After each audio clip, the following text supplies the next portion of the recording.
So, Darren, Yeah. thank you again for taking time out of your busy life to talk about preaching. Could we maybe just begin by just introduce yourself? Tell us a little bit about yourself and your ministry, and then we'll get into Uh, preaching itself. yeah. Well, I'm Darren. I'm married to Glad. I've got a grown-up son called Josiah. He's at university at the moment. Interesting, he studies ancient languages, so he's sort of has a tangential connection with theology because one of the languages is Hebrew. Um, and so I minister at Chelmsford Presbyterian Church. I've been here for about 13 years, and I'm a we were just chatting before we started recording. I'm one of the trustees at EMF, so that's how I got to know you.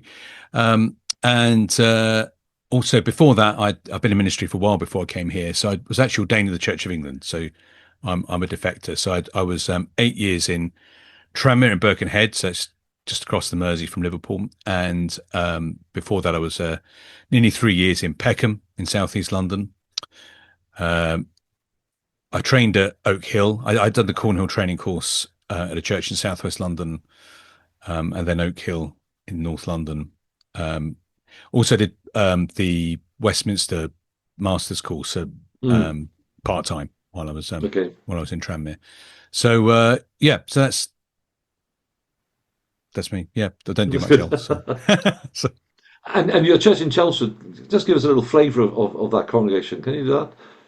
yeah, so it was planted about 35 years ago, I think, by an American missionary couple from MTW, which is the PCA's mission body, and they started with I think about 5 people, and after about 8 years or so, they called their first minister um, with a membership of 8, um, and then we're not a big church, but we're bigger than 8 now.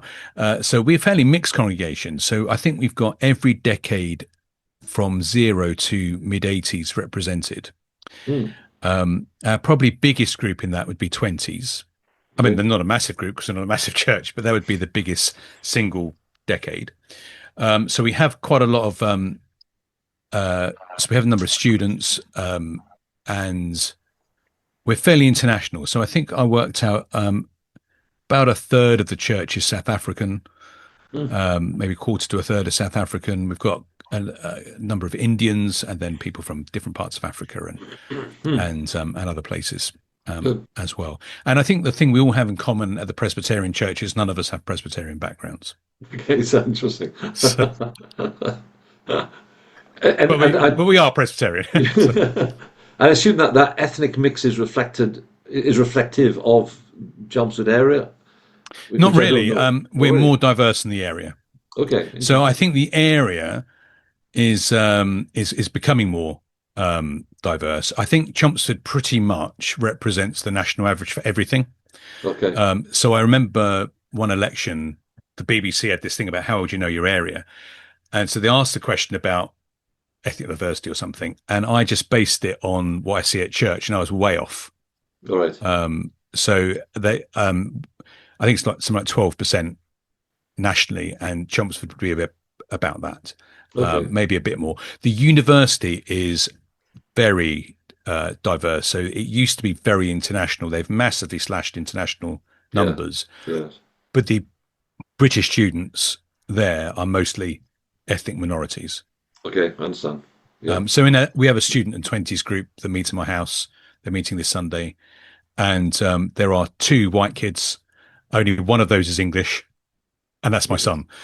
So Right. Yes, I get. but it's just great seeing these different. And when we do fellowship lunches, it's just epic Yes, because yes, yeah, all yeah. this African and Indian and South African food, and Oh, brilliant. Yes, it is yeah. just I like it probably more than I should, but yeah, it's great. There's a richness about that cultural diversity and ethnic mix, isn't there? There's just something Mm. intangibly good about that. There really is. Yes, I Yeah, agree. and particularly in a church setting. So it's Yeah. I was at a Grill a Christian event at the beginning of the week at the university, and someone said, "What's the best thing about being a Christian?" And I said a few things about knowing the Lord, but I said anywhere I've gone in the world, you've got this family, and I think Yes. the way that they are together as family, um, and they bring a bit from their church backgrounds, And it is interesting as well, just asking people about how they find us. So we had one Sunday, quite a lot of students, and they were from Korea, from South Korea, Ghana, and Brazil. So these are places where the main Protestant denomination is Presbyterianism. Hmm. And I said, "Oh, so you're all from Presbyterian churches? Is it just like this?" And the Koreans said, "No, you sing too much." And the Ghanaian said, "No, you don't sing enough." And the Brazilian said, "This is just like home, apart from we have 10 times as many people as you. You know, we have a church of, Yes. 4,000 and Yes. Yeah. or whatever it is, and but you still seem to do as many activities as we do." So, Okay. Right. Great. That's great. I have a lot of contact with African churches, and I worked with Africa in my mm, mission for a number of years. And I remember one of the African church leaders I brought over once, his first exposure to UK, and on his taking him to the airport on the way back, mm, was a conversation was, what strikes you most about the church in UK and the church in I think it was Nigeria. I can't remember which country it was from. And he said the difference is in UK in church 400 people singing sounds like 40, mm. and in my country 40 singing sounds like 400. Yes, yeah, That yeah, was yeah. the sum of the difference between the two Well, countries. I can definitely relate to that. When I was in Peckham, I used to do a lunchtime service, which was mostly pensioners of West African or Caribbean origin, and it Mm, sounded there might be between 10 and 20 of us, and it sounded like hundreds. right. Um, Yes. Yes. Now, the comment we've had, particularly recently from Americans who've been over, is we at, you know, our numbers fluctuate a lot, but, say on a good Sunday, 70, on a bad Sunday, 50 in the morning, in the evening, we get 30, 40. Um, they said we sound like an American church of 500. Oh, Um, really? Okay. yeah, Right. the singing Good. is pretty loud, but I wonder how Yes. much that is fortified by Africans and Indians that I are among understand. us. Yeah. I understand. And Yeah. Welsh, of course. But, Oh, God. That always helps. Yes. yeah, So now, just looking back, how did you first sense God's call on your life to be a preacher? yeah, it's a yeah, good question. It's quite some of it's quite intangible, isn't it? So I Hmm. remember being told later that when I was at Sunday school at about 6, my Sunday school leader went, He'll be a minister." But I actually hadn't been at church for a long time, and I had some conversion experience at 16, and pretty soon after that, there's something I started wondering about, but didn't really like to talk about Hmm. because it seemed a bit presumptuous. So I felt this sort of compulsion for a while, and I probably didn't even enjoy preaching for a while, but I just felt it's something I had to do.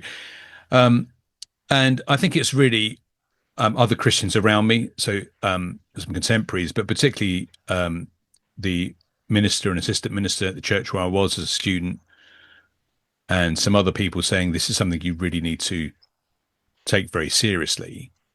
And then I was given opportunities to try my hand at various things, to lead Bible studies, to run youth work and student work, and then eventually to preach a sermon in a church service, and uh, have it completely torn apart, and then being told, "But you need to do another one now." Um, and so I think it was that. So I think I had a long period of testing. Hmm. So I worked. I did the Cornhill training course for a year, which has a strong component of that is a church placement. And then I had 2 years interning at the same church, and it's the church I went to as a student. Um, so that really gave me plenty of time for both at my end and at the church's end for people to say you'll be a great asset to a church, but not as their minister. And Yeah, so I think that's how I was discerned, and also because I went through the Church of England recruitment, whatever you call it. In many ways, their criteria would be different, perhaps, to how we would look at it. But they do take their time, and so that I felt there was lots of opportunities for God to say no um, to that as well. Okay. I'm interested. You say they might, or their assessments might be somewhat different from our. Hmm. What would be the difference? What would be the priorities they're looking for? Is that the So difference? Yeah, so some of it would overlap, and it's interesting because in Presbytery I chair the credentials committee. So I both people who are already ordained to move in to our Presbytery, or those going through seminary and looking, and their training. So I do that role, and there are some similarities, but obviously we're looking for things like orthodoxy and but not to put too fine upon it, conversion, and a real lively faith. We would ask about holiness. So we've asked, I think, every guy for the last at least 5 years, probably a lot longer, awkward questions about have they struggled with porn or have they beaten that or whatever.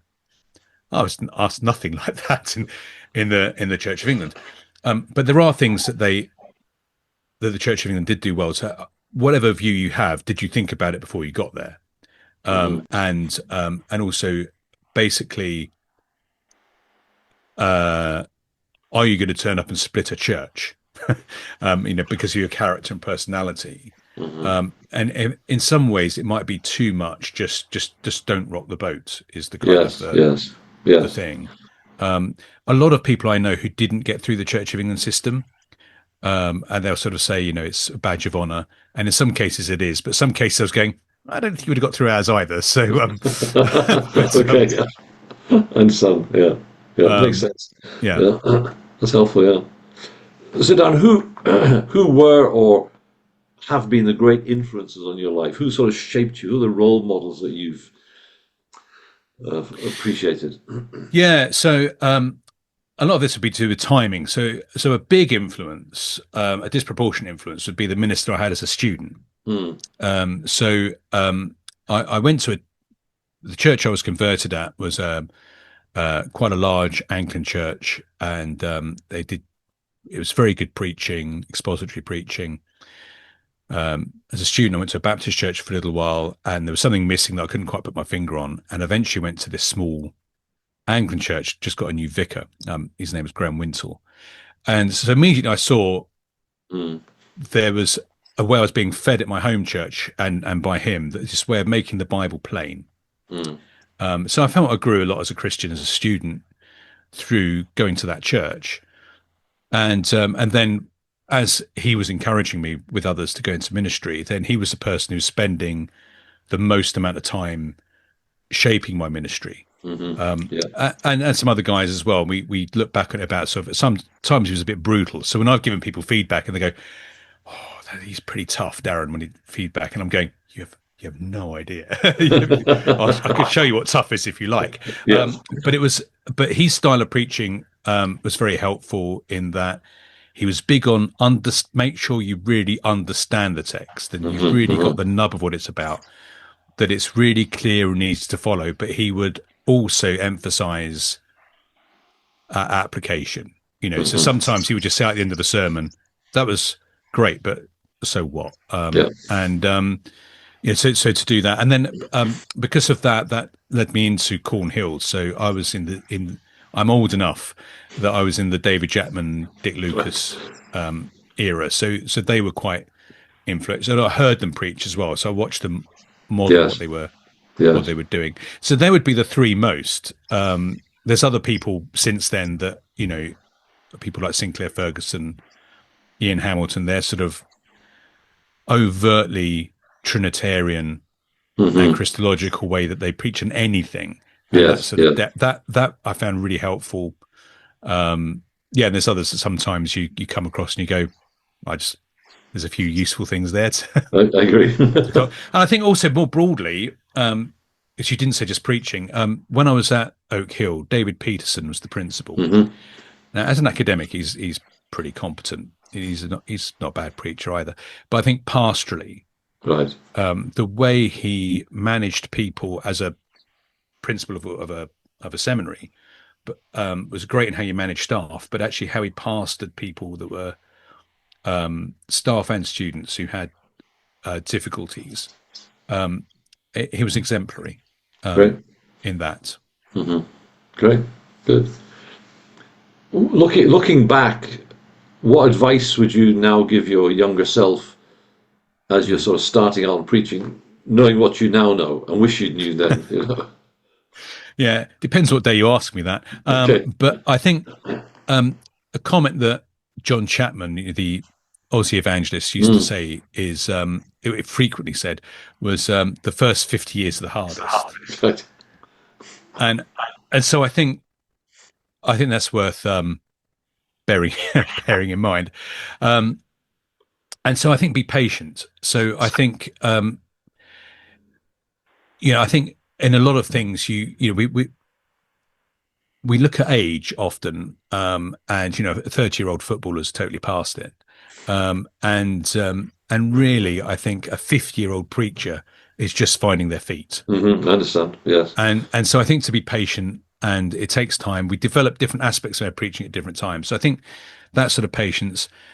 I think you can't substitute just knowing the Bible and knowing the Lord. So what you're giving is of yourself. So make sure you're tanked up. I did learn Greek and Hebrew. I wish I front loaded that that knowledge more. So I did quite well with it at seminary, and it's very hard to repair it though as you start losing it. So yes. So I think there's some of the things. I think just that it just takes time to grow and develop this. I once spoke to a recent graduate who said at their Christian union, the committee had a debate about whether they should have any speakers over 50, whether they should be all under 50 to be relevant. And I said, and I was under 50 at the time, I said, I'm not sure I can be bothered to listen to anyone under 50. So I think the idea that we are growing, and and I remember David Chapman saying this, and when he was probably the age I am now, that you look back at, and I guess you can relate to this. You look at sermons 5 years ago, Yes. and you just go, I can't believe I agree. I subjected people to that. I agree. Absolutely. Yeah. And that never changes, it seems. No, I agree with you. I know exactly what you're saying. I read somebody some time ago who said, every now and then I take out my old sermon notes and weep over them. And I can identify with that. I always think, I think of my first church, for example, and I think, I weep over those people. What they had to endure. The saints that put up with this brash young preacher who thought he was the best thing since sliced bread. That's right. Well, I remember a funny experience when I'd been preaching for about perhaps 2 years, and I'd done 2 sermons quite near each other, and I'd just been let loose on morning services. So obviously I was now being trusted a bit more, and and one of them I thought was pretty bad, and it'd been taken to pieces by the 2 ministers about all that's wrong with it. And then I did one that they were positive about, and I mean, to be honest, at the time I just thought it was amazing, and so I thought I'm going to listen to these 2 sermons, and so I listened to the bad one first, and I thought, I'll be honest with you, it's not that bad. If I went to a church where I heard preaching like this, I wouldn't leave over it. Yeah. And so I got an echo. Have you got an echo there? No, I'm not. Oh, okay, it's just me. Okay. And so then I listened to the brilliant one. It's about the same. So the encouragement is I've got some consistency, but my brilliant sermons aren't all that. But my terrible sermons aren't. God can still use them. So yes. Yeah, but as you said, in a sense, that never changed. I mean, you always feel. I mean, I've been preaching 50 years now, but I'm as disappointed with 5 years ago as I am with 45 years ago, and I think that's a good thing, because I hope it's a good thing, because you're always wanting to hone your craft. You're always wanting to improve. You never get to a point where you think, okay, I can sort of coast from here. I've got this cracked. I think if you begin to think like that, it's probably time to hang up your preaching boots, quite frankly. Absolutely, and of course, some people do feel a bit like that. And I think it's interesting, like you said, 50 years. So when you look at how long you prepared a sermon, so say you spend 5 hours preparing a sermon, you spend 10 hours, whatever it is. Yeah. Really, it's that plus 50, isn't it?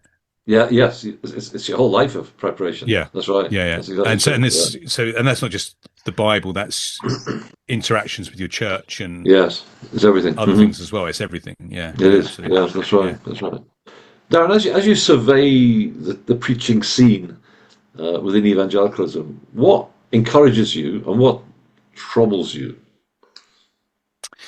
Yeah, I probably don't get out as much as I should to answer that sort of comprehensively. I'm encouraged by a lot of people I do hear. I hear a lot of young men preach as so. What we do before we ordain someone is we make them preach in presbytery, and every presbytery starts with a sermon, but often it's a seminary student who's being assessed. They're really encouraging, and that they are extremely humble. That they're hungry to learn. So that's really encouraging. And I've been to some churches, on holiday in the Free Church of Scotland, or one of our churches somewhere, and it's a little church and a great preacher.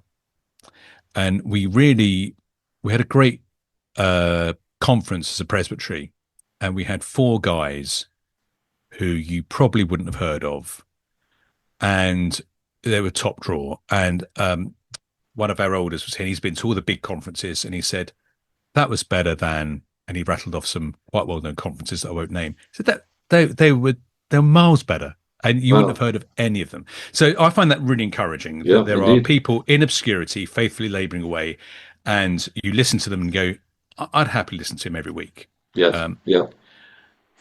Discouraging. So just talking about within our constituency, I suppose. So obviously there are times we were talking beforehand about sort of liberalism in the church. So there are times you hear a sermon that you just think that was almost like a spoof of a sermon. But I think in wider evangelicalism, you sometimes at things where you hear a lot of, let's just not let the Bible stand in the way of a good sermon. So we've got an idea that may or may not be biblical, and then we'll just find a verse and we'll just launch pad off of that. That's enormously frustrating. And often it's accompanied by a lot of copying who we've seen. Yes. And you see that on TV. If you ever watch TBN or God Channel, and I can only last about 2 minutes of it, and that's what it seems to be full of. There are good stuff on there, but a lot of it is that. Yeah. And then the other end, I think, when I did Cornhill, part of what motivated it, and this might be a slight exaggeration of what people said at the time, but you had a lot of Free Church people trying to copy Martin Lloyd-Jones, and a load of Anglicans trying to copy John Stott, and it was all terrible. And so this idea of learning how to unpack the Bible is brilliant. Yes. Sometimes it ends there. So rather than proclamation, we have explanation, and we don't go further. And sometimes, and some people are very good at it, and they'll even pick you up on it, but they don't go beyond comprehension. And so, funny enough, in a short space of time, I heard both David Chapman and Ian Hamilton talk about this. Take, for example, 1 Timothy 2, and the requirements from, 1 Timothy 3, the requirements for elders and deacons. Yes, yeah. And you could do a completely exegetically perfect sermon and have missed the point. Because the point is Jesus. And the point is that Jesus is caring for his bride. And so you need a bit of, I suppose, biblical breadth. You can't just look at it narrowly. You need a bit of doctrinal ballast, but also to make everything about Jesus. I often think in our worship and sometimes our preaching, a Jehovah's Witness wouldn't be greatly offended by it. So to bring that in. So I think that's one of the things I find a bit frustrating. I mentioned Graham. He said to me, he teaches at Cornhill in Sydney now, and he said, I think these a lot of sermons are a great first draft. They need to then bin. Right. Okay. Yes. And do them again, so that you've got the application, so that you've got a broader depth of what is going on in not just the melodic line of that book, but just the whole Bible. Yes. And sometimes you don't even notice it, but sometimes you just go, that was frustrating. And maybe it's because we've rolled out training programs that now the numbers maybe are they've become a victim of their own success. Yes, yes, yeah, yeah. So that's a slight concern, Sure. really. Yeah, yeah. I sometimes hear sermons which actually, if you like, read like an assignment on a text that you hand into your college professor. And one of the common responses I get when I ask this question is encouragement. People are more careful with the text than they may have been 15, 20 years ago. But they're more dry than they were 15, 20 years ago. That lack of application, a lack of preaching to the heart, sound textual, but not so good on the applicatory. In fact, one person said, "What's encouraging is they're biblically sound. What's discouraging is they're boring." As a generalized statement, you know. Yeah, And I think, the other one can be to use a phrase a friend of mine uses is a bit thin. within, yes, yeah, So I think one of the things that a lot of us cut our teeth on is camps. So youth talks, and that's great because you need to be disciplined with time, and you need to have a main point, and you need to get there.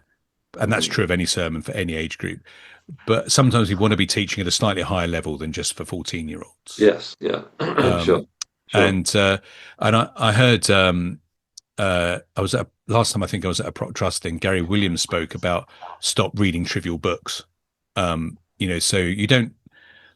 I mean, you can go the other way. So I had a wonderful experience up in Scotland one time, and there was a man who had retired and had then gone to seminary and was training for ministry as a sort of second career. And it was a wonderful experience watching him preach because he preached like a 20-year-old. okay. So he had all that enthusiasm, 2 terms at wherever it was. And I've read a bit of Calvin, and was and said everything that could be said, and so you certainly couldn't fault him for not having enough depth. But we all got spiritual indigestion as well. Yes, yes, So that simplicity is yes, really good. But you don't. But sometimes you're just going. We're talking about God here, so a bit of depth yeah, absolutely. is is what we need as well. And obviously, if you depth, people can only had one big idea at a time, really. Yes, yes, But yeah, but it's so tempting, isn't it, as you preach to go, oh, but that's interesting, and that's interesting, and yes, and a little bit of that is, I think, okay, sure, as people see the Bible's got a lot going on. It's good that they see that, but you don't want to come across like you're the clever one, that That's they right. can read the Bible. That's right. themselves. That's right. Yeah. Yes, yeah, yeah. But I always think a test of a good sermon is that people say, "Oh, actually, I could have thought that if I thought about it hard enough." Yeah. Rather than, "Boy, isn't he clever?" I could Yeah. never have discovered that. I think that's a bad. I love that feeling. I love that Yes. feeling when you hear someone preach and you look at the text and go, and then they preach and you go, oh, that's obvious. Yes, And yes. it's lovely when you get that feedback. I did have feedback a few years ago where a lady said, I just love your preaching. It's just brilliant. And you just open the Bible and it makes it so clear. And then she said, makes me just think it's no point me reading it for myself. And I was going, oh, I've done something wrong. Yes. But things like that are then helpful for you to then go back and go, how did I give that, at least to her, give that Yeah. vibe? Yes. Yes. And Yeah. rethink that. So Sure. Yeah. Now, you've been preaching a number of years now. What aspect of preaching, and I mean, all the way from preparation to delivery and in between, what do you find the most challenging for you personally, the most demanding? And has it always been like that, or has that changed as experience has come on as well? it's changed, but it's a variety, variation on a theme. So when I first started preaching, I would get sort of more and more anxious that I was not going to get a sermon together by the time I had to stand up and preach it, but it always came together. I don't feel quite that now, but sometimes the idea of getting a really strong core, this is what it is about, a unifying theme that holds everything together. So there's been a few times when I've thought I've prepared a good sermon, delivered it and gone, I gave 3 mini sermons or whatever it is. So I think that's quite hard. And I think sometimes the gear changes. So I often preach twice in a week. So if you're doing Mark in the morning and Numbers in the evening, it's a whole different Mhm. way of just changing gears. So I think, Yes. particularly if you're then preparing one of them and then you go straight to a midweek meeting, you're teaching something else. So I Hmm. think that mindset of just changing gears are the different things Yeah, that I agree. Hmm. you're teaching. But I think that the discipline of not just saying interesting stuff that's true, but to have one unifying Yes. thing that you keep on coming back to from different angles, rather than Yes. saying lots and lots of different things, um, even if they're really interesting. Um, I think that's quite a good discipline, but it's quite a hard Hmm. discipline. And I think the longer you've been preaching, the more you learn how to get away with not doing it Yes. as well. Okay. so, to just keep yourself honest Hmm. in, Hmm. in that in that way. Sure. Yeah. Hmm. Yeah, that's helpful. Yeah. Now, I know you've been in this position a few times. What a young man comes to you and says, Darren, I think I may be being led to be a preacher. Mm. At least I want to explore the possibilities. How do you start him off on that journey, on that process? What advice would you give him? Yeah. So a lad did this a while ago with me. So I've had this a few times. And the last one, um, and there's a couple of people who've spoken to me more recently, so it's very early stages with them. But one guy said, "Well, why don't you spend some time with me?" So we had a conversation about it, and we prayed about it a couple of times. And he'd spoken to others, and then I said, "Why don't you sit with me while I prepare, so we can do some preparation together?" And so we read the passage. I was starting a series on Romans, so read the passage and said, "Right, what's this about? What's the book of Romans about?" So we had like a dialogue Hmm. of kind of and it was great for me actually. It was a Hmm. really engaging thing for me to do and helpful. So we looked at the kind of the beginning and end of Romans and kind of bit how it fits together. And then we came back to the passage again and asked some more questions. And then I said, what don't we understand?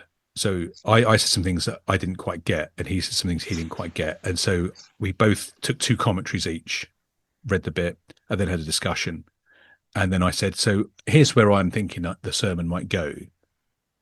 And, how do you think this might apply? And we had a chat about that. And then and we prayed, and that was it. And then I sort of threw the sermon together, and he said, I absolutely love doing that with you. And I now know that God is not calling me to ministry. And I kind of felt that was a useful Yes. exercise. So I Yes. think that so he can sort of see get into what I do a little bit Yes. is useful. I think an awkward conversation about their character. Hmm. Hmm. Um, so, and some people, of course, could be godly but not have the right temperament in other ways Yes. to be. It's not a slight on their character No. No. necessarily, No. though it might be.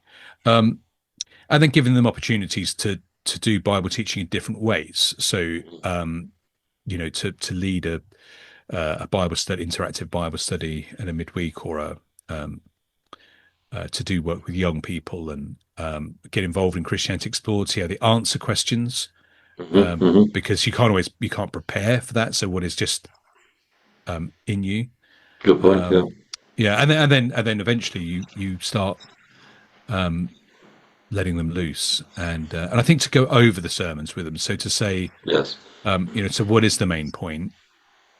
Why did you go there with the application?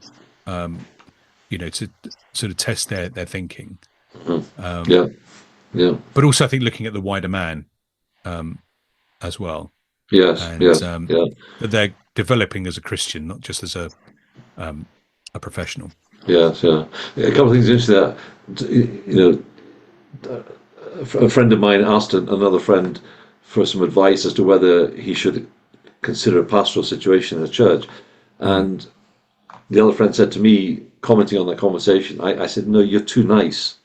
You need a bit of a hard edge somewhere along the line because there are people Yeah. just too nice, Yes. Yes. and maybe not fitted for a pastoral situation." But the exercise you do with that young lad, I think it's a great idea because not just with somebody in that situation, but one of the things I've missed, I think, in my ministry, and only more recently have I had the opportunity to do with as I train guys, Mm. is the interactive preparation, where Mm. you have three or four people sort of sitting with the same passage, bouncing off ideas about what's the skeleton here, what's the main Yeah. theme. I just find it incredibly stimulating, and you Yeah. see things that you hadn't seen for yourself. Yeah, absolutely. I feel that I haven't really done that enough. Mm, So when I have been part of preaching teams, we've done it maybe once or twice, and it's like you said, it's really stimulating because I mean, like we both got books behind us. You know what's the point of those? It's reading the Bible with someone else, yes, yeah, isn't it? that's right. And to do it with someone in real time is really stimulating. That together you see a lot more Yes, than you do by yes. yourself. I think. Yes, yeah, yeah. It's a preaching club idea that Langham do and various other organizations. You get people Right. together in a locality Yeah. to.